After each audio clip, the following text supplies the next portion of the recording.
Same lines, I've heard a condition that has been explained away by calling it long COVID. And I don't know if it's a result of COVID. I don't know if it's a result of the vaccine, but I've heard people describe the symptoms as them having to breathe manually as opposed to it being an involuntary function. And this is happening for months and months and months, in some cases even years.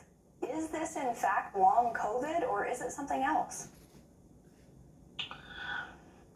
So what you seem to be describing could cluster into a number of things. It could be some obstructive or restrictive airway disease, or it could be neurologic. So the question your comments raise is whether this has something to do with an alteration in the anatomy of the lung. And this is something that we all had been concerned about early on in the onset of COVID, which is called interstitial lung disease or fibrosis. And it certainly was what I was concerned about when I got the infection with SARS-CoV-2 in February of 2020.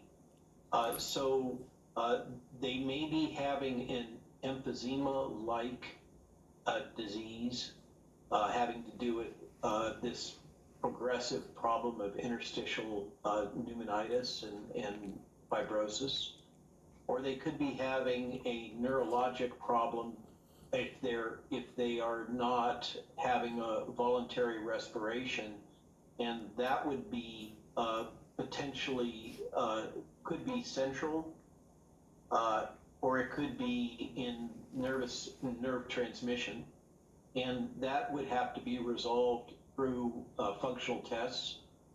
In terms of its being long COVID or post-vaccination syndrome, that's going to be harder to sort out.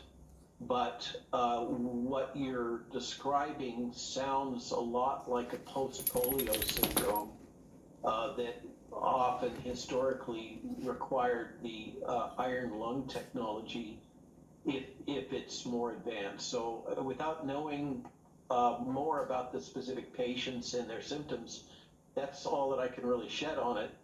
Is it could be a pulmonary fibrosis, it could be an emphysema problem, it could be a neurologic problem that could be in nerve transmission peripherally, or it could be central in the brain.